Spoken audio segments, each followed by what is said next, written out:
Hello, everyone, and welcome back to Red Brick Recap. That's right, we have a name now. Finally, after 3 weeks, we have our name. That'll be the title of our podcast going forward.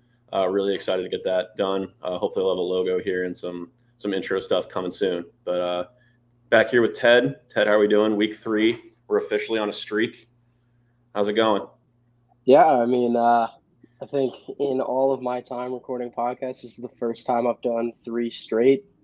So, I'm battling a little bit of strep, but call it my flu game, call it whatever. But we're here and we're ready to go. All right. Well, Ted's flu game episode is going to go down in history because we have a lot to talk about today. Well, let's start right where we left off last week. Notre Dame. A couple things I just want to say. Huge thanks to Riverfront for sending me out there and letting me go cover that game at Notre Dame. That's probably one of the coolest things I've got to do in the sports world in my life. Covering that game was a dream come true. Getting to go see the press box, be on the field, walk up the visitors tunnel to go do the press conferences was just all around super amazing. And also shout out Notre Dame. Everyone was super nice. Everyone loves that team to death. Everyone could not have been more accommodating. And Tim said it last week. The press box spread is just unbelievable.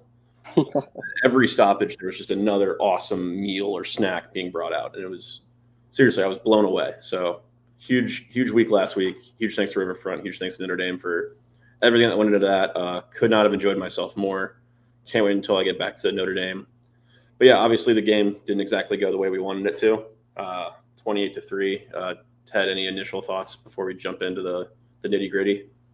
Oh, just initial thought. The score is not representative of how well Miami played in that game. And that's kind of all I'll say because we'll get into it more, but they were right there. Yeah, I completely agree. I think that's kind of been the theme of the season so far is that the score hasn't really indicated how the games have gone. I think our 0-3 record is not an accurate representation of how well this football team has played. I know Coach Martin said it after the game as well that, yeah, you're only as good as your record is, but there's been a lot of good stuff happening on the field. And I think it's time to put it all together. Like the season's entering crunch time now, like UMass and then the MAC schedule. It's time to really put this together. The season is far from over, but an 0-3 start is a really hard thing to bounce back from. Oh, absolutely. It doesn't get any easier when you get in the MAC play, too. The UMass game can kind of be a gimme.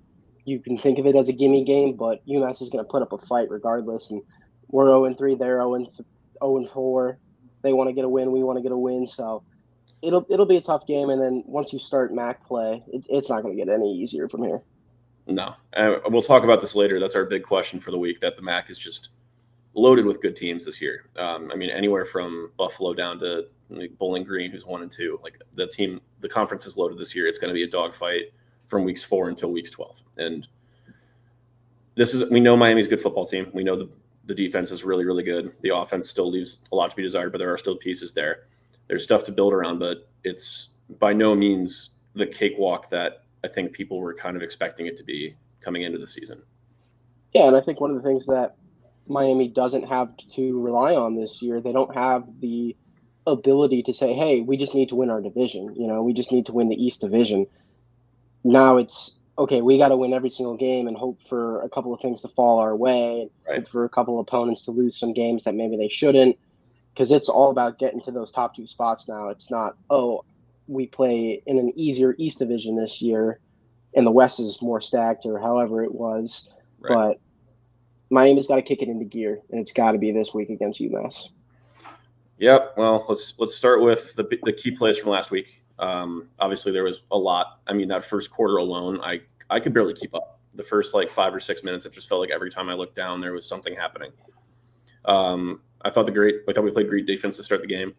Obviously, the muffed punt by Faison gave us a chance to kind of capitalize early. Didn't.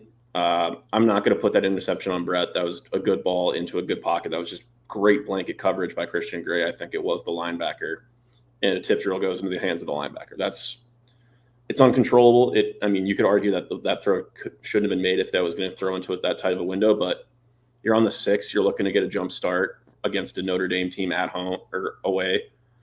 Why not? Why not take a shot at getting a little closer to the goal line, even though it wasn't necessarily wide open? Yeah. With Gabbert being a 6-year player, you trust him to make that throw, regardless of how much rust he has on him or how he's been playing the last couple of weeks. You trust him to make that throw, and you want him to make that throw if you're a Miami Redhawk fan. And exactly what you said, if you have a chance to get up on Notre Dame, who's a top 25 ranked opponent, you're going to take every chance you can get because you may not know when that next chance is going to happen. So, like you said, I don't think you can pin that one on Brett. Just an unlucky play. Notre Dame won the tip drill. It happens. You move on. But I think that interception ate at Brett a little bit. I think you saw that it was a momentum killer, which is something we mentioned all last week on the Cincinnati pod, or the review of the Cincinnati and the preview of Notre Dame. It was just a momentum killer. It kind of shook Brett's confidence a little bit, and you saw it throughout the rest of the game that if that had been a touchdown or at least a completion, that confidence is sky high. So. Yeah, and I think it would also have been interesting, and this was kind of a theme for the Miami offense throughout the day. They were in such good positions so early in that game, like from the 6, obviously the tip drill, fine, whatever, it's a wash. But I'll talk about this in a little bit. But the next drive, I think they were on like the 36, and like that's a spot you should capitalize from. There were at least 2 or 3 spots where I'm thinking Miami should at least pull within a couple points here, put up more points than they did. It didn't happen, and I think Coach Martin knew this in the press conference. He said that if they had gone up, say 7-0, 10-0 early, then you're forcing Notre Dame to play from behind, kind of in the similar spot they played and struggled against NIU. So if you force them to play from behind, you force Riley Leonard to take some shots, then it's a completely different ballgame. But obviously not the case. But yeah, speaking of Riley Leonard, I want to talk about this because in the stadium, like it felt like all the atmosphere was deflated. I think they were on like the 35, and Leonard rolled out twice in a row to the right side and had a man wide open, like no one within 10 yards, and missed him both times. And it was a chorus of boos against. It's the first time I've heard a fan base boo their own quarterback that early in a game. I think it was still like early in the second quarter, and they had already seemed to turn on him. And say what you want about Riley Leonard, that's a tough spot to be put in that early in a game where there are still question marks about your offense. Yeah, absolutely. We kind of nagged on Leonard last week and saying that Miami has to force him to win the game, right? They have to force him to make plays with his arm, roll out of the pocket, hit his receivers. And it was almost like the Notre Dame fans heard us because they started booing, as you said, they started booing him. And you don't want any player to be in that situation. You feel for the kid. Yeah. He's having such a struggle to the season. That was his first passing touchdown at Notre Dame when they eventually scored on one of Leonard's passes. And it's 3 games into the season.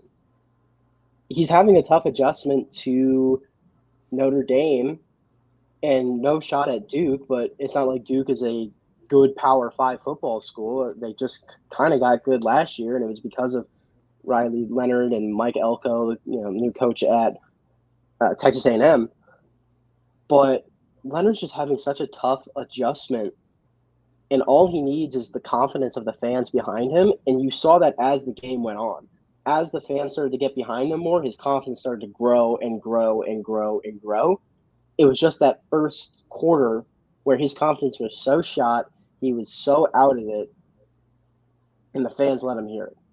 Yeah, I think you hit the nail on the head. Once he grew into the game a little bit, once he got the fans behind him, it was a completely different story. Once he got that scramble for the touchdown to give Notre Dame the lead that they would never end up relinquishing, it seemed like a light bulb almost went off in his head. Like he started taking more shots. I mean, the throw down to Bo Collins on the right sideline for the touchdown was very impressive. That is a tough throw to make, and I can't remember who was on coverage for us, but it wasn't like we were playing bad coverage. Like that was a tight window. He made a good throw to get them in the end zone. And I mean, obviously the 50-yard run, it looked like we had a pretty good defensive setup, and then he just burst through the lines like that. Those are the plays that a confident quarterback makes. And even though the first quarter wasn't good, you look at the end of the game totals, and I think he had close to 150 yards on the ground with 2 touchdowns. And obviously the passing numbers were not that impressive, but We said that Miami had to force him to beat us through the air. That ended up not being the case. He managed to open up the ground game enough to beat us with his legs. Yeah, Miami's lucky that it wasn't 3 touchdowns on the ground from Leonard, because Yarborough had that incredible peanut Tillman punch to knock the ball out to get Miami the ball back. But you're right. We talked about it all last week. It was force Leonard to throw, and he really didn't. It was the passing touchdown that opened up the defense, where the defense was like, okay, now we gotta worry about the pass, and then all of a sudden Leonard's pulling the ball down. He's taking it for a scramble. He's taking it on a read option, and the defense just looked a little lost towards the end of the game. They were saying, okay, how do we stop this? Where do we go from here? I also want to add, as much as we've talked about Miami's defense and how good they've been, I think there were definitely times on Saturday where they kind of bailed out Leonard a little bit. Off the top of my head, I can think of at least 2 occurrences where pass interference was blatant and was called. And that's just penalties you can't take when you're trying to beat a Power 5 team, or I guess quasi Power 5 team at away from home in a tough road environment. The first one that comes to mind is Salapex and left one-on-one with a tight end. That's just a tough play. I'm not blaming Matt for that. It's tough for him to be in that spot, and that tight end was streaking down the field. So that probably, if he gives up that catch, that might have saved a touchdown. So, and the other one, I think it was the drive where Leonard scrambled in. We were called for back-to-back pass interferences on, I think, back-to-back plays. And that's a 30-yard swing where now you're looking at 1st and 10 from the 35 when maybe it could have been 3rd and short from the 45 on the other side of the field. Like, that's a completely different outcome. That could swing the game. Yeah, I think watching it on TV was probably a little different than being there, obviously. But at least watching it on TV, and I'm trying to remove all sort of Miami bias. I know we're a Miami podcast. There were 100% some unfavorable calls against Miami. There was, I could go through a list, but there was a missed holding or a missed pass interference on Notre Dame that would have given Miami a first down, continue momentum, but Miami was forced to punt. There was a couple pass interferences where it really wasn't pass interference. The 2 examples that you named, 100% pass interference. There were some calls against Miami that were absolutely atrocious. And then there was a pass interference that was picked up. It was going to go against Notre Dame, and then the flag was picked up, and they kept on moving. And it seemed like the penalties that Miami got were so demoralizing to them that they just kept committing the penalties, or committing more penalties. And I think part of that goes to Gabbert, where he's trying to throw his receivers into situations where if they can't catch the ball, they're going to draw a PI, they're going to draw a penalty. And when he can't do that because they're not getting a call, then it's hard for him to figure out where to put the ball. It's hard for him to figure out where to throw the ball to. I mean, I think it was Javon Tracy. He had a little out route towards the sideline, and you can see his jersey fully getting tugged off his shoulder pad. And listening to Jason Garrett in the booth, he was saying, "Oh, great defensive play by Notre Dame," and then they go to commercial break, and then it's Jason Garrett going, "Oh, well, wait a second, he might have gotten away with a penalty there," and then they come back and it's Miami's punting, and that's a perfect throw by Gabbert. I mean, it hit the receiver and it hit Tracy in the hands. He was right there, but there was no flag, and he had to try to catch it one-handed on the sidelines, which isn't necessarily a recipe for success. So I think a lot of the penalties, it just became a mental game after that. Miami just couldn't get out of it. Yeah, I've got the stats pulled up here. Miami took 10 penalties for 100 yards, which that's a recipe for not a whole lot of, as you said, not a recipe for success. Notre Dame had 8 for 66. Obviously, there's a 30-yard, 40-yard swing there, but it wasn't like Notre Dame wasn't getting called. Again, as you said, I'll try to remove the Miami bias and try and say it as objectively as I can. I don't want to sit here and say like, oh, we lost this game because of the refs, because Miami did not play well enough on offense to warrant being in this game. And Notre Dame made some good plays. But I think you're right. I think there was definitely an attitude that Notre Dame got away with 1 or 2 things. How much that actually impacted the outcome of the game, we'll never know. It's kind of just here. It's nor here nor there at this point. Like I'm not going to sit here and say that like the penalties would have drastically changed the outcome of the game. But yes, you're absolutely right. There were definitely some that could have been called, should have been called.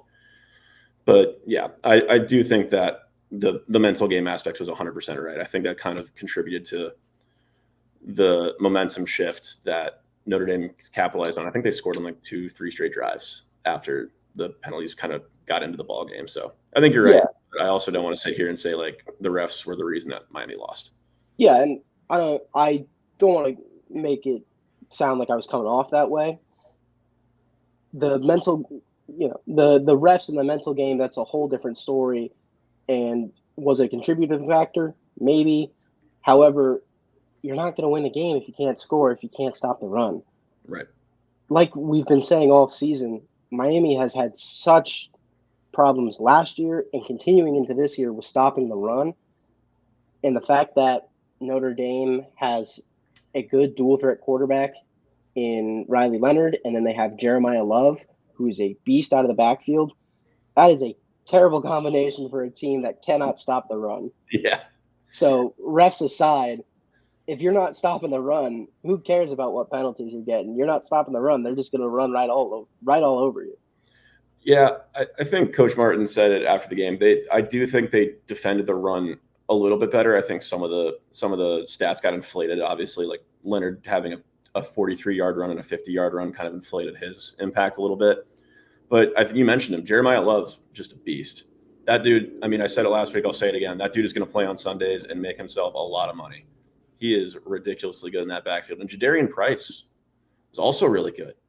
Like that's a dual threat that I think very few teams have as good of a running back room that Notre Dame does. And we saw Jeremiah Love breaking through really, really impressive patient runs, sitting behind his blockers and finding the hole and taking it through the left side to get into the end zone to give them, I think it was 21-3 lead at that point. That's a Sunday run. That is an NFL level run in my opinion. So I think that Miami did as good of a job as I think we expected them to do. Jeremiah Love was always going to break one off. Like in my opinion, you just knew that he was going to be an impact in this game. You knew he was going to be an X factor, and he proved to be. So I think Miami defended the run better than they did against Cincy slightly. And I think that some of the stats were a little bit inflated, but yeah, you're absolutely right. If you can't stop the run, especially on like big downs, like on leverage downs, then you're not going to win a whole lot of football games. You mentioned a lot about Jeremiah Love being such a patient runner. He reminds me of a prime Steelers Le'Veon Bell. Le'Veon Bell would have kind of this slower running style where it almost looked like he was walking up to the line and he's just looking for the holes, looking for something. And as soon as he gets his blocks, boom, he's elusive right into the hole that the offensive line created. That's a lot of what Jeremiah Love brings to the table. It's a lot of ball carrier vision. He's looking for his marks, looking for the holes. And we mentioned it when we were previewing last week. Love's going to have a 4 or 5 yard run most of the time. He's going to go 3, 4, or 5, and you're going to look at it and you're going to go, "Oh man, he's not picking up a ton of yards." But it's as soon as you let your guard down and he's just out of there. And it showed on his big touchdown run. It was, you think it's going to be another 4 yard run, and then boom, he just takes it and he's gone. Yeah. And I think a kind of similar thing happened on the last touchdown with Leonard, where I think I have to look at the tape again. I haven't looked at it since I think Sunday, but it seemed like they committed a little heavily to the running back, and then the hole opened up for Leonard and he was able to just take it through. I think pretty much untouched. I don't think anyone really got close to him. But I mean, again, at that point in the game, you're committing, you're trying to get a turnover, you're trying to make a play. So I won't go too hard, but a 50-yard touchdown run from the quarterback who had been inconsistent all game, that's just got to be a massive morale killer. Massive, massive. Like, I can't imagine what the vibe was like on the sideline after that touchdown. I don't think Chuck Martin was very happy after that one, to say the least. He was probably saying some things we can't repeat on the podcast, but yeah, it's one of those things where you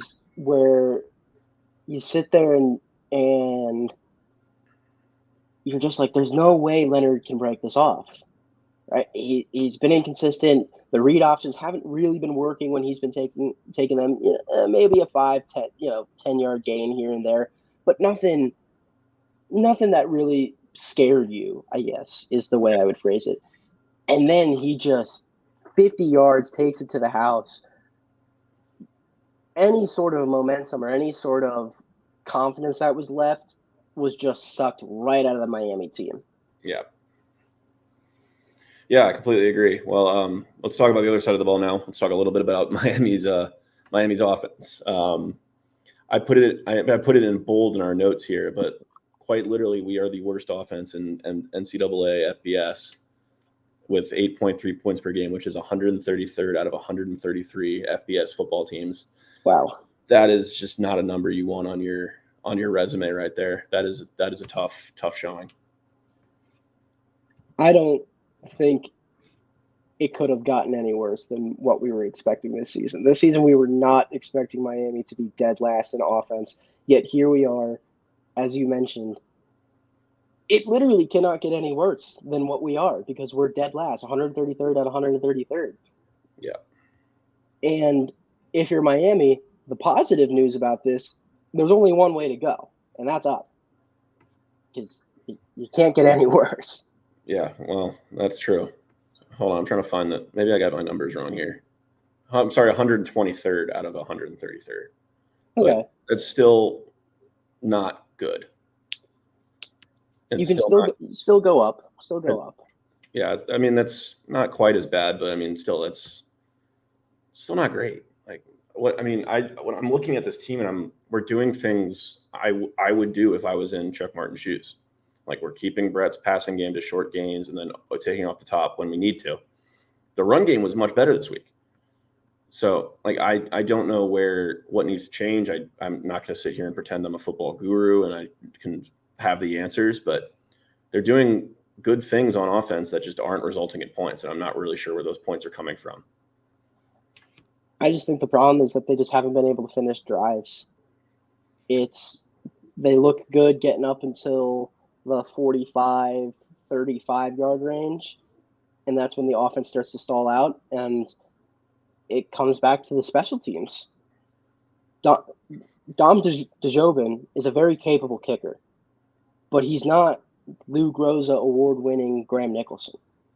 Yeah. And it also hurts when Alec Bevelheimer, who's been one of the most consistent punters in the MAC, one of the best punters in the MAC, is having a really slow start to the season because Miami isn't able to pin their opponents deep and get short field possession to start. It's been a lot of long drives, long field position. And if you're consistently starting from your own 20, 25-yard line, it's going to be grueling to get down the field. And I think last year Miami had a perfect recipe where their special teams was the best in the MAC. It was one of the best in the nation, where you have Graham Nicholson who can hit from anywhere, which basically he was an automatic 3 points whenever you put him on the field. And that was where a ton of Miami's offense comes from. It's just plop Nicholson down. Here's a field goal. And then Bevelheimer being able to flip the field with his punts. And this year in the Cincinnati game, he struggled with some of his punts. He had a couple of ducks in the air, and then in Northwestern he didn't really look super great. Maybe attribute that to the wind right on the lake. And in the Notre Dame game, blame it on what you want, bad snap, bad catch by Bevelheimer, but there was one that was right on the goal line that he had to catch and had to get away, and he fumbled it, and there goes your opportunity to flip the field. Right. Yeah. The other thing I wanted to talk about with you is I thought the play calling this week was, I'm going to use the word questionable. I know I was texting with some people during the game and after the game that had much harsher words than I did. But I mean, some of those I'm still scratching my head about. The one that sticks out was we had a nice drive built up. I think we were like 40, or I think we were actually like the 30, and it was 3rd and 2. The first down probably gets you in the field goal range. You're adding points. and it's a screen pass to Davis, and it goes for a -4, takes us out of field goal range. We're forced to go for it for 4th and 6th. I didn't think the 4th and 6th play call was bad. He got a shot with a receiver one-on-one on the sideline, but on 3rd and 2, I'm thinking get the ball vertical, like get the ball north-south. I'm not thinking get the ball east-west. So I think that play calling needs to improve. I think we need to put our players in positions where on short yardage we just need to pick up. Obviously easier said than done, but I don't think a screen pass against that linebacking core was necessarily the right play call in that particular spot. Yeah, you summed it up best. Definitely the word is questionable. It seems like a lot of these play calls, they could work against a MAC school. Mm-hmm. They could work against kind of a group of 5 lower tier school. And maybe that's all that Chuck Martin was wanting to see out of these games. Maybe in his heart of hearts, he's like, okay, we're probably not going to win this game. Even though I really want to, we're probably not going to win this game. So let's just focus on winning the MAC and getting into our plays, getting into our rhythm. But I don't know, right? It just seems like something is off with the play calling. Mm-hmm. It doesn't seem like it's the same team from last year in terms of play calling, and maybe that's because the team last year was so different in the skill positions. You don't have a Rashad Amos. You don't have a Gaze Larvidan. You're returning Jack Goldiron and you're returning Cade McDonald, but you lose Kenny Tracy for the year. And now you're going running back by committee.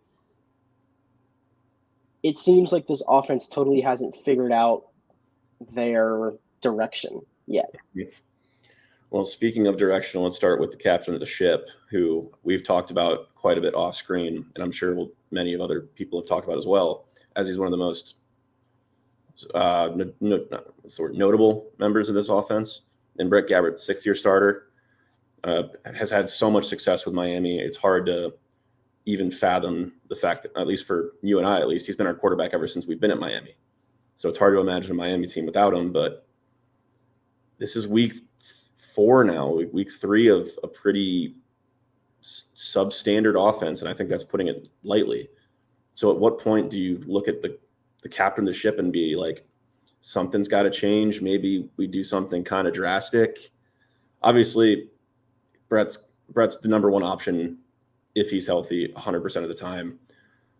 But where is that line? What point does the team go, okay, something needs to change? I think it's this week. You're playing a team that has been described on Twitter as one of the worst FBS schools in recent history. And that's a shot at UMass. And it could be a shot at Miami if they lose this week. This is a big week for Miami. They're debuting some brand new uniforms to honor Western College. It's homecoming weekend, so you're going to have a ton of fans packing the stands again. A bunch of family members, too, most likely. A bunch of alumni. Miami's got to put on a show. And as you mentioned, it starts with Gabbert. In our notes, one of the question we have is it time to worry about Brett Gabbert? And I put down, I want to say yes, I want to say no. If he doesn't perform against UMass, it's time to hit the panic button. Yeah. It may be time for Chuck Martin to say, Brett, we're so thankful for your contributions, but we got to look a different direction because the offense isn't working. Which sounds incredibly weird and harsh to say because it's Brett Gabbert, right? He's a guy, this is his 6th year. He's won MAC Freshman of the Year. He's been one of the best quarterbacks in the MAC ever since he picked up the rock for Miami. He has been the heart and soul of a Miami offense when he's healthy. But as you mentioned, he's been subpar. Yeah. And if you're trying to win the MAC, how much longer can you rely on someone who's not leading your offense to scores? But then the question becomes, if it's not Gabbert, who is it? Is it Hessen? Is it Kopp? We haven't really seen enough of either of them to get an accurate reading on them. Yeah, I also go back to if you're it almost feels blasphemous to suggest anything other than Brett Gabbert under center for Miami. It feels wrong to even think, but that is the reality that we're in. So we will, explore that. If hypothetically we have another week where the offense doesn't show up and we're going into MAC play, it's almost a damned if you do, damned if you don't, because then you're hypothetically asking a new quarterback to take over, going into conference play with no non-conference games and probably very few first-team snaps in practice, or you're going in with a quarterback who hasn't shown that he can lead an offense this season and hasn't shown that he can score points for Miami this year. I think going into the season, there was a ton of optimism around Gabbert. He's coming back. He's a leader. This is his year. His last year. He's going to want to show out. And right now, it just seems like it's not all there for him.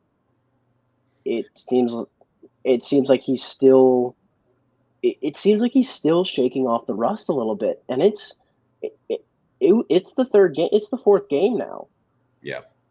And I get it. It's tough. It's not a position that I envy, having to play 3 Group of 5 schools after not playing football for over a year, just being cleared in July or August, whenever it was. But it's not a position that I envy, but at the same time, it's kind of like you're a 6-year senior. You know how to play football. You know how to lead an offense. You've done it before. What exactly is stopping you this year? Because we've played well against Group of 5 schools. He's played well against Group of 5 schools. He did it last year against Cincinnati. He was great against Cincinnati. And heck, this year he was pretty good against Cincinnati, outside of the occasional bad ball. But I shouldn't have to be saying the occasional bad ball with Brett Gabbert. Mm-hmm. And that's where it's like, okay, maybe this idea of not starting Brett Gabbert becomes a little less blasphemous. I also want to point out it's not entirely the blame does not entirely fall on Gabbert's shoulders. No, he is not at all. He is not alone in this at all, and he's been hit a lot and hit hard a lot, and we know that he's been a quarterback who has struggled with injuries. Like, the wear and tear is something that really needs to be at least considered. Like, against Notre Dame, it felt like he was getting hit at least twice. And he was getting hit hard, like went down hard a couple of times, to the point where I was concerned whether or not he was going to get up after at least 1 or 2 of them. And you never want to even consider an injury when talking about a quarterback, but it's in his history. Sadly, it is part of his career at Miami, and it's something that has to be kept in mind if he keeps taking these hits. He really hasn't been healthy since his freshman year. I believe that was the last time he played a full season, because every year since then he's been hurt. His sophomore year, which was also the COVID year, he got a concussion in the second or third game of the year, and he was knocked out for the rest of the year, which, mind you, I think it was like 6 games or something like that. It was a short year. Yeah. And then what ended up being his redshirt sophomore year, he got hurt in the Kentucky game. And he came back later in the year, wasn't the same player. Redshirt junior year, he gets hurt in the Toledo game, and now he's a redshirt or 6-year senior. And I feel like I'm missing a year, but it just seems like every year he's getting hurt. And like you mentioned, the losses are not entirely his fault, and I think part of the blame has to go to the offensive line, because their quarterback is getting killed on a week-to-week basis. And this was supposed to be one of our stronger units. We have a lot of guys coming back. Will Jados, Colby Borders, Charlie Nank. Like, these are guys that who have experience on the offensive line. And it just seems like something just feels off with this team. Mm-hmm. You feel like they have all the pieces, but what isn't clicking? Yeah, and I really hope we find out on Saturday. I really hope they are able to put it all together. But before we move on and talk about UMass, let's talk a little bit about the defensive side of the ball. I think Brian Ugu might be the defensive MVP this season so far. He has been stellar on that right edge and has been a game wrecker in 3 games so far. I mean, he had 2 TFLs and 1 sack against Notre Dame. That's against Notre Dame's offensive line. That's really good numbers. He's truly becoming a guy you really have to focus in on, which I think would open up Salopek and Wise even more than they've already been opened up. I think that those 3 together really give Miami a truly dangerous front 7. Yeah, Brian Ugu, his name has been said on TV almost every play. He's making every play that you need him to and that you want him to make.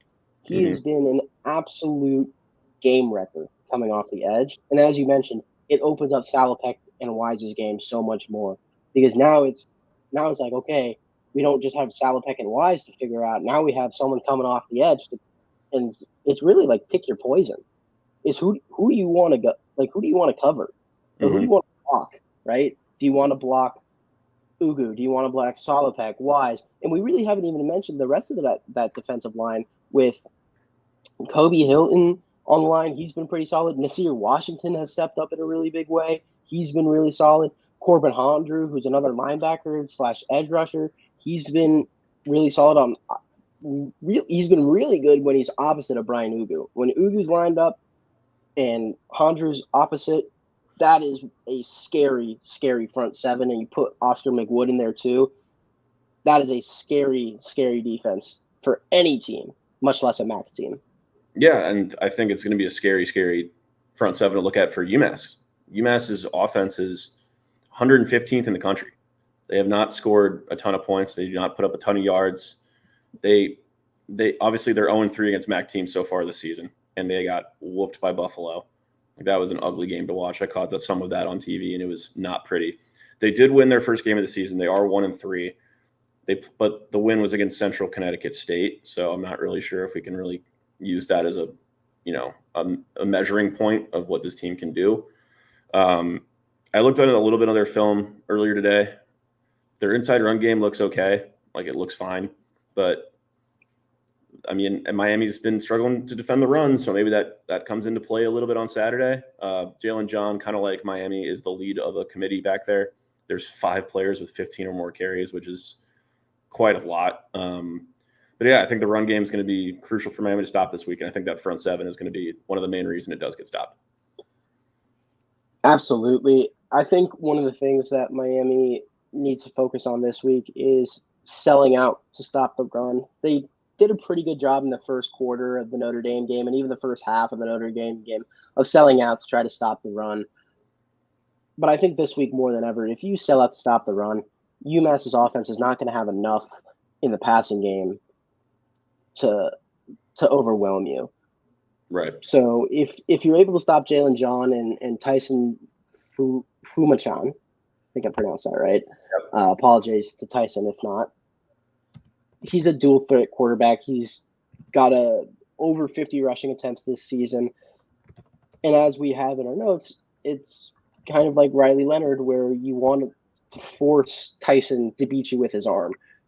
You don't want him beating you with his legs. And that opens up Jalen John or whoever else they have in the backfield.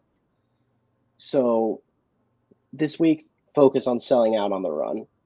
I agree. I think our secondary is good enough to defend the pass if it comes to that, and if Fumachan does want to run or does want to pass. But yeah, I think you're absolutely right. I think the run is going to be crucial this week. If they can get pressure up front and make Fumachan try and beat you with his legs, I think that's the way to do it. I also know that Fumachan does have a turnover problem. He does throw plenty of interceptions. So maybe forcing him into passing downs, forcing him to open up the air raid a little bit would maybe play into some success for Miami.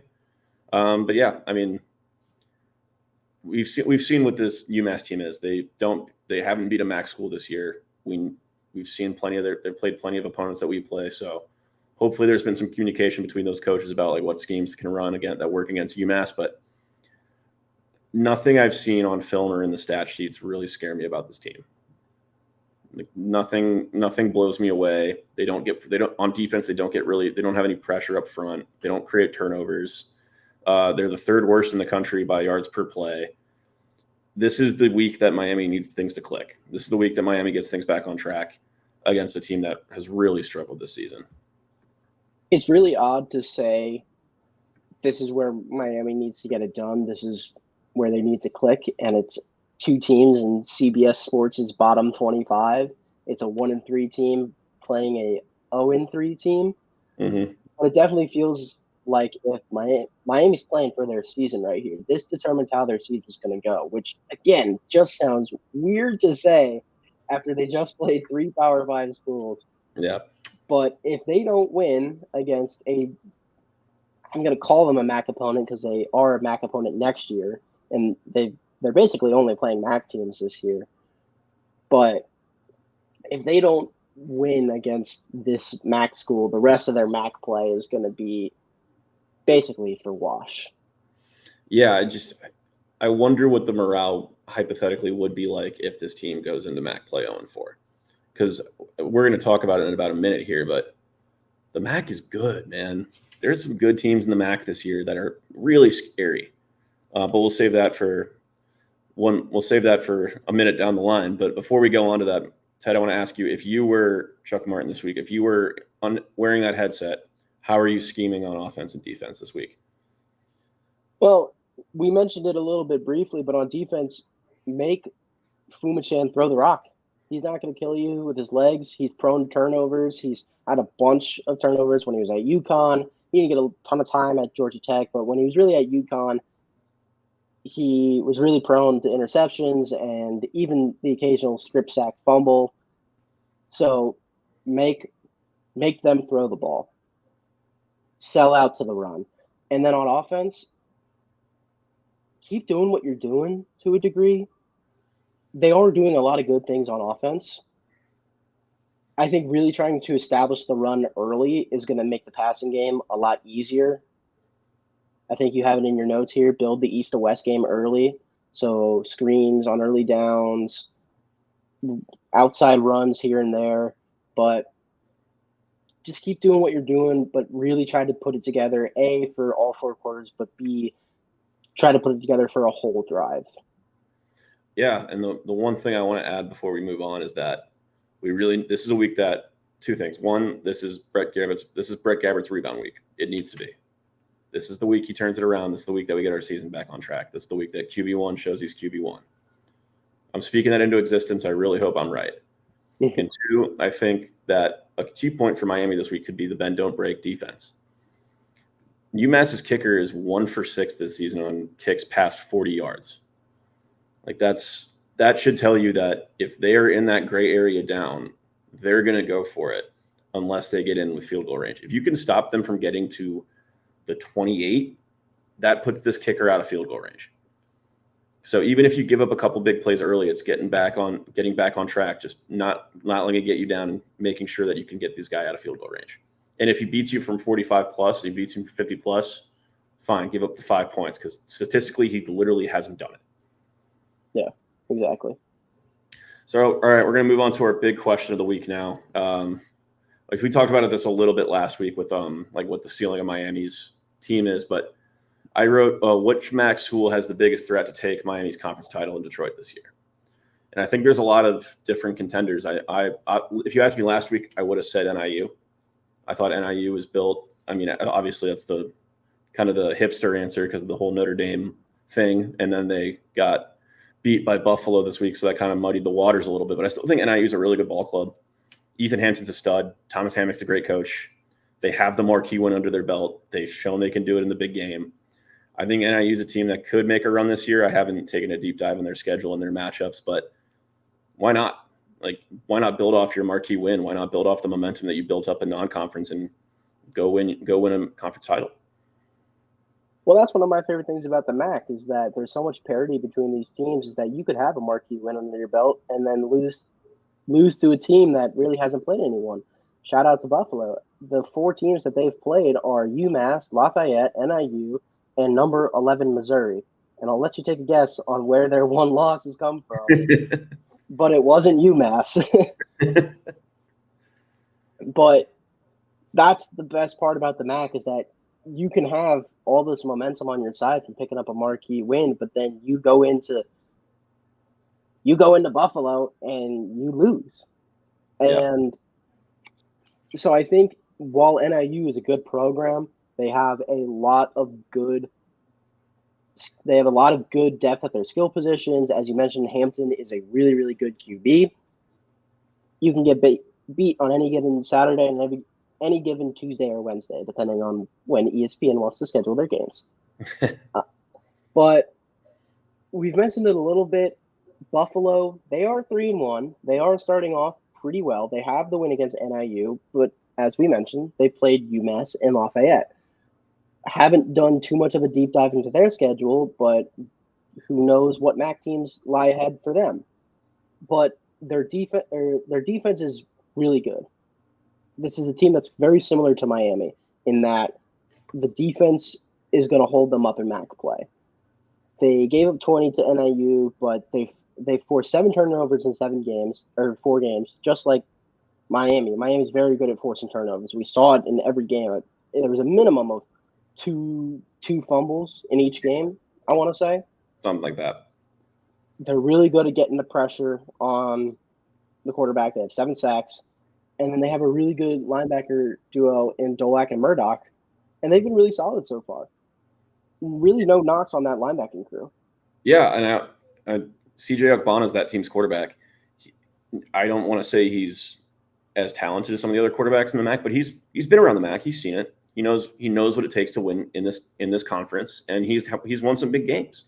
So yeah, he may not have the ceiling as an Ethan Hampton or like a Tucker Gleason, but you can't count him out. He's a good quarterback that this team needs, and he hasn't turned the ball over this year a ton. He hasn't completed that many passes in comparison to some other guys. But he's only thrown one pick to 4 touchdowns. So I think he's a guy you can't overlook on Buffalo.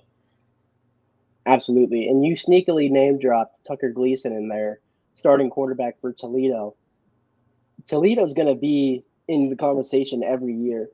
What Jason Candle has done with that football program over in Toledo, as much as I don't like Toledo, they are a solid football program. I mean, you don't just lose DeJuan Finn, who he's at Baylor right now, right? He's the starting quarterback at Baylor. DeJuan Finn just showed that he's a Power 5 quarterback. And if it weren't for Shedeur Sanders and Travis Hunter's magic, they would have marched their way down into Colorado and gotten a win last week. But and DeJuan Finn played an incredible game. But back to Toledo, Tucker Gleason has filled that role, and he's looked the part. 11 touchdowns, 2 interceptions, 60% plus on his completion rate. They did lose a tight game to Western Kentucky, which some people believe Western Kentucky should be a MAC school, so similar ranking opponents. But they beat Mississippi State. That's a marquee win for them. And Mississippi State has not been great in recent years, but that is an SEC school. That is as high of a marquee win as you could get without it being a ranked opponent. So Toledo is always the thorn in Miami's side. It seems like every year it's just going to be Toledo's going to have a chance to ruin Miami's chances. This year, who knows what Miami's chances are. The one thing that about Toledo that scares me is not the right word. I would be scared if I were a Toledo fan, is the running back by committee. Losing Penny Boone hurts big time. You see it at Miami. Losing Rashad Amos hurts big time. And the running back by committee, they've been good, but not great. Yeah, I think you're absolutely right. But if you had to ask me right now, like gun to head, which team's going to be in Detroit come December, Toledo's going to be my number 1 pick. Like that, between Jason Candle, you said, and Tucker Gleason, like this is a football team that looks like they can do the same thing they did last year and maybe even take it a step further. I mean, people forget after the MAC championship game, if Toledo wins that game, they're probably in a New Year's 6 bowl. They're probably in the top at 15, maybe.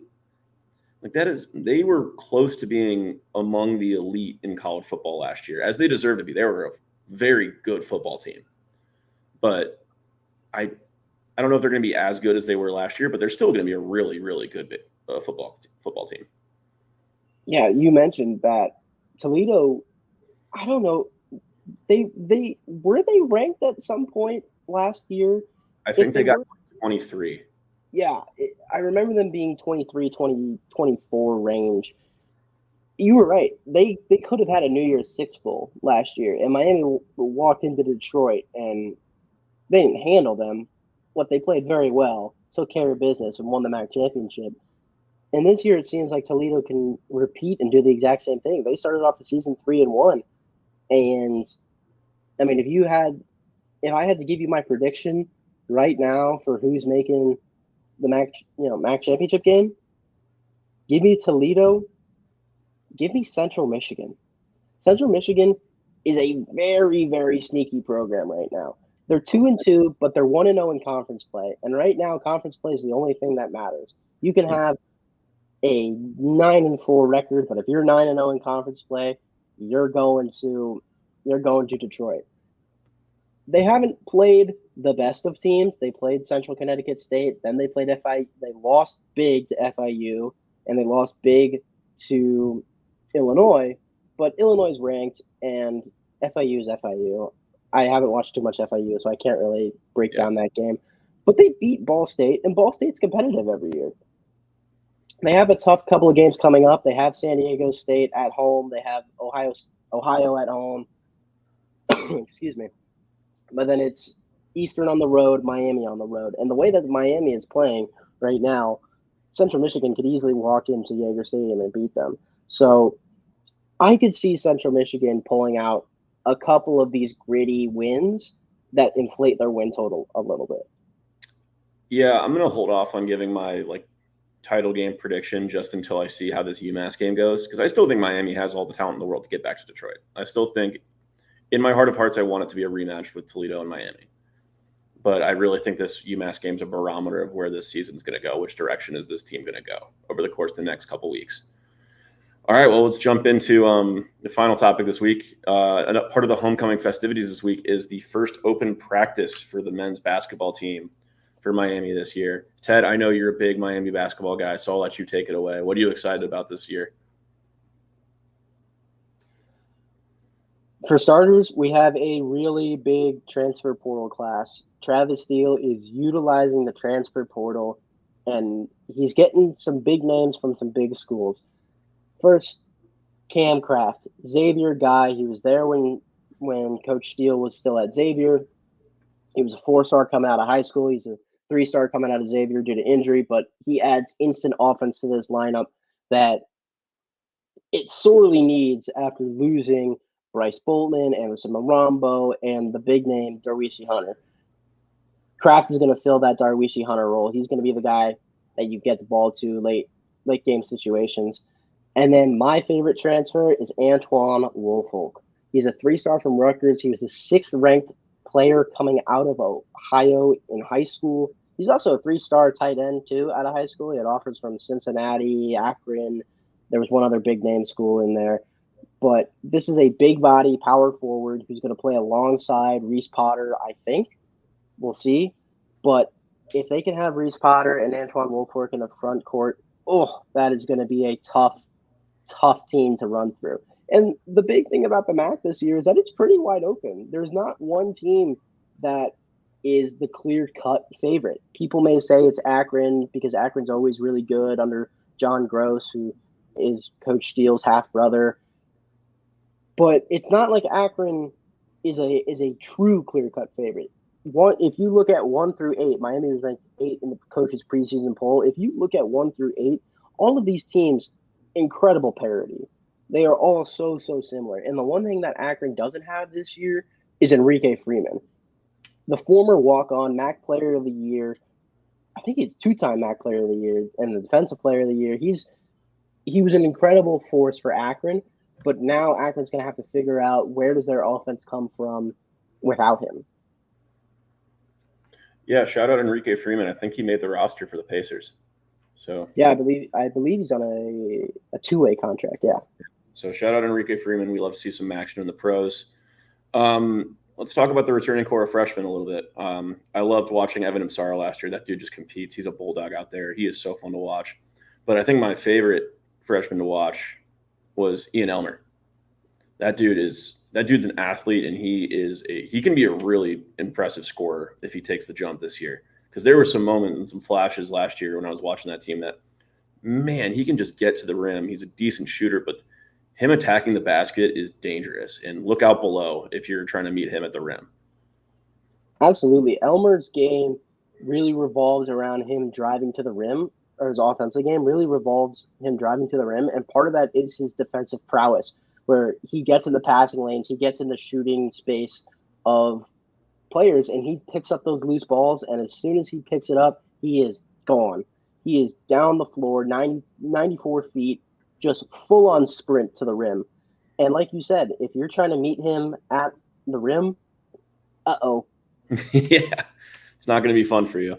The one thing I will say is that there could be a bit of a logjam at his position. There were two players who transferred in, Dan Lewis and Peter Suter. There's going to be a lot of competing minutes there if they try to put him more small forward route. Even if you try to put him at power forward, Brant Byers, who's a freshman coming in, he's 6'8". He's young, but he did redshirt last year. So he's been around the team. He's been practicing with the team.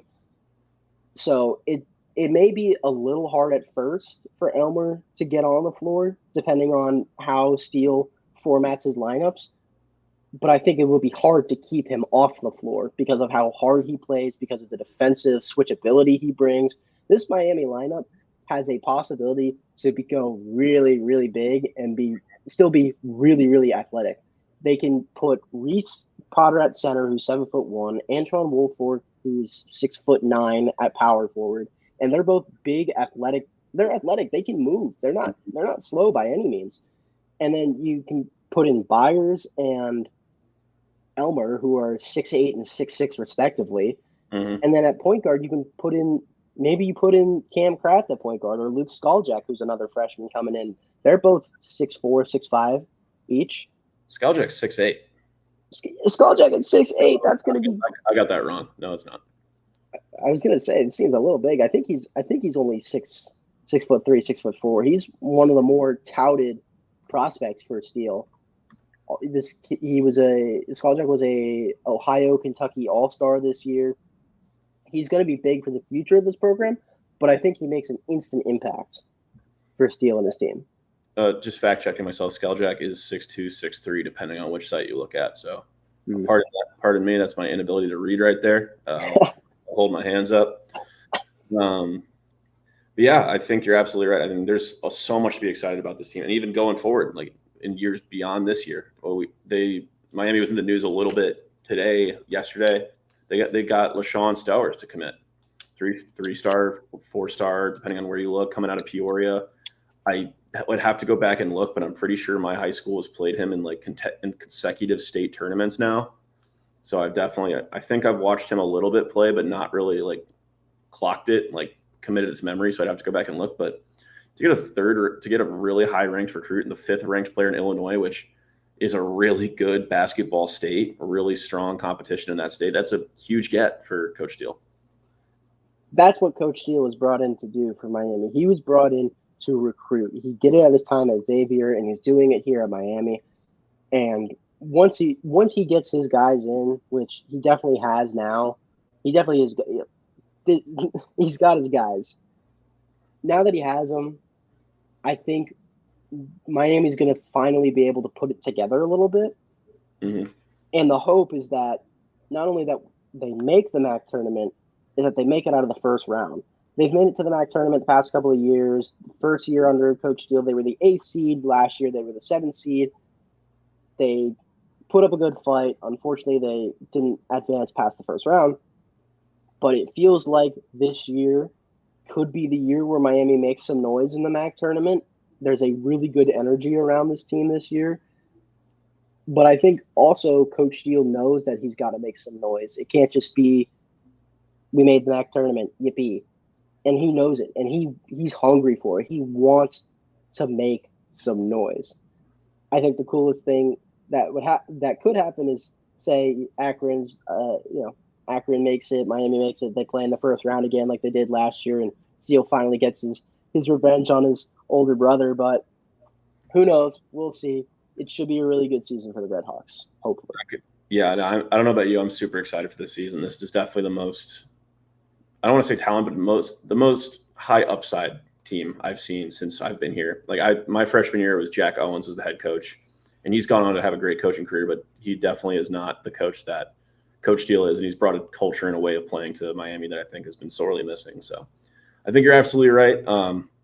We're at our time. We've reached our hour, so that's all we're going to do for this week. It's been a pleasure having you on, Ted. Any last thoughts before we get out of here?